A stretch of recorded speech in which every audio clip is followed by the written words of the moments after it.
Well, hello everyone. Welcome back to another video. This video is going to be kind of sporadic and all over the place, but that's just who I am and how my life goes. So I did film some things yesterday. I was going to film all day and then, brain fog, fatigue, all the things, you just kind of like lose track. But I'm going to add in the videos that I took yesterday because I have been in the kitchen like crazy trying to make as many things from scratch, like homemade from scratch, using like the fresh ingredients and things, just to try to reduce preservatives because I have an intolerance and allergy to some like the most common food preservatives, and that just adds to all my other health issues. So by doing as many switches as we can, try to make homemade, preservative free, fresh things, right? So in order to do that though, and to be successful, I have to make really delicious food and a lot of it. And I have to have plenty of variety. We don't want to eat the same things all the time. And we also want to have convenience and all these things. So I have been cooking and prepping and doing all kinds of things to help us slowly switch over just to, it's not cut off from preservatives. That's not going to happen. But just bringing in more homemade things. So, like today, I'm not sure what I filmed yesterday, but I'll also add the clips I took earlier. You see my roaster back here behind me. I've already done quite a lot today, and I still have some project in the fridge that I have to deal with later too. But we're working on things, and today and yesterday I got so much done, and it's just feels great. So I'm gonna throw in the clips next from yesterday, and then I'll catch up with you again after I get up and work on my next project. But right now I'm sitting down in my comfy cozy recliner and just resting for a bit. All right, in my pot I have 2 tablespoons of butter, 1 cup of brown sugar. I'm just gonna let the butter melt and the sugar toast for just a few minutes, and then I'm gonna add the water.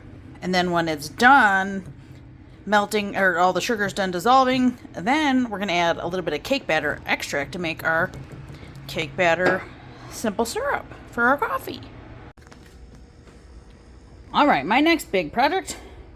Our electric company in the area every year comes out with cookie books around the holidays. And we've gotten them for, I don't know, as many years as I can remember. Quite a stack of them. And the other day I was bored and decided to go through them. And I picked out like one recipe from almost every single book that I have not made that I want to make. So this one is from 2019. Recipes from Grandma is the theme.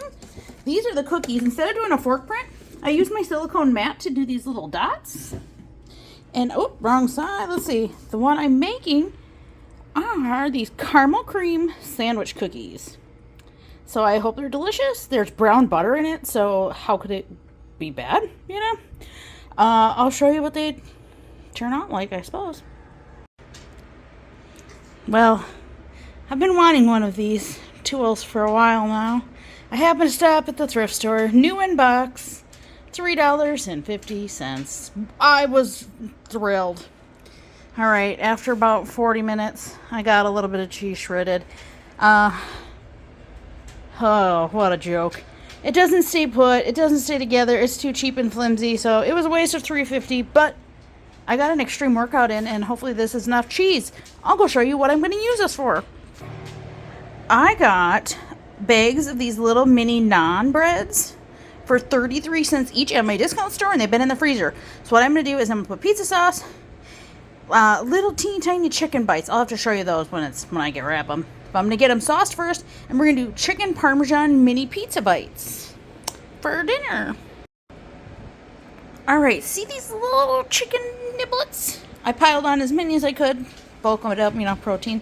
And then I'm just going to top each one with cheese. Here we go, And toss them in the oven just till the cheese is brown and bubbly. Well, look at these. Would you look at that?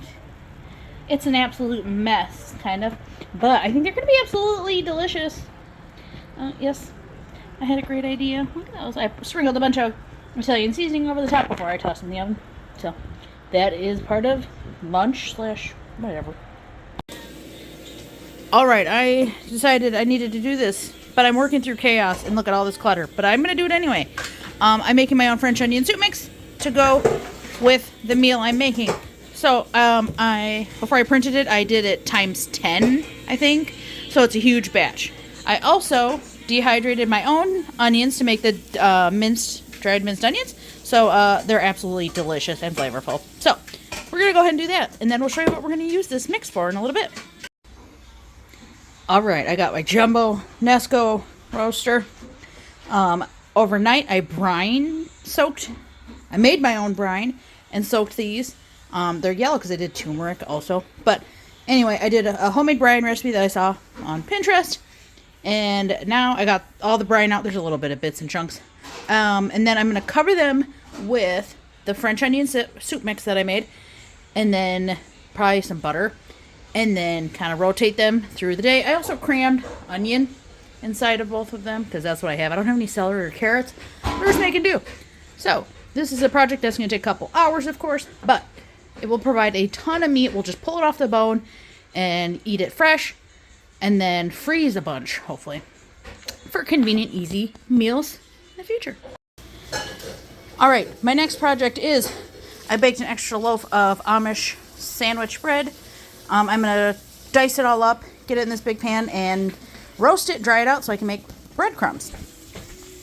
Delicious. Homemade breadcrumbs have been so game-changingly delicious. It's awesome. That's my next project. All right, we're moving on. Our bread is in the oven, becoming breadcrumbs. Got some potatoes washed up, peeled. We're peeling some, but I'm making homemade fries, so I'm getting them all chopped. Once you get them all chopped, you let them sit in ice water for an hour. Look how gross that water gets, even though we scrub the heck out of these potatoes. So we're going to get them all in here, and then they're going to go in the fridge for about an hour before we move on to the next step. But homemade fries have been absolutely delicious. Everybody loved them and requested them again. So we're making some to eat today and some for the freezer. All right, here are the super crispy potato skins. I just put some olive oil and some seasoning on it and baked them until they are crispy. They're quite delicious. And that's where all the nutrition, the best nutrition is, right? In the peel, the skin. I don't know. Either way, we're going to snack on these instead of throwing it away. That was a great idea. I think I will continue to do that in the future. It's been a couple hours. Let's go ahead and check on the chicken and the turkey. Ooh, a little steamy. They are looking absolutely delicious. I probably shouldn't even mess with it. I just have it on the roast spot. Oh, a little worried. All right, that's just going to keep on cooking. All right, going in on the next project. I bought a big family size box of Cheez-Its from Aldi to try, and they do not taste good. But we do love Dilly Ranch Cheez-Its. So all you need is some olive oil, some ranch seasoning, and some dill. Toss it all together, oil it up, and then toss it in the oven, and then you kind of just bake it low and slow, and mix it every 15, 20 minutes or so. Maybe in 40 minutes total. Whatever. You do it really low. You just kind of keep an eye on it. You do the oil so it sticks to the cheese, or to the cracker. So I'm going to mix this up. See, some are kind of oily, But these turn out so good. So now, instead of wasting this big box of Cheez-Its, which occasionally I will turn these into breadcrumbs, and use in meatloaf, absolutely delicious. But we wanted these for snacking. So I'm going to make it so everybody actually wants to eat them. All right, here is my giant pans. Not 9 by 13 is the standard one. This is I don't know, 2 of those maybe, or 1.5. I don't know. And it's pretty deep. It's about halfway full of the bread, homemade bread. I'm going to put it in my food processor just to have it as crumbs for breadcrumbs and such. So that is my next project. And I don't remember if I showed you, but we'll show you real quick. The Dilly Ranch Cheez-Its are done. The lighting is terrible.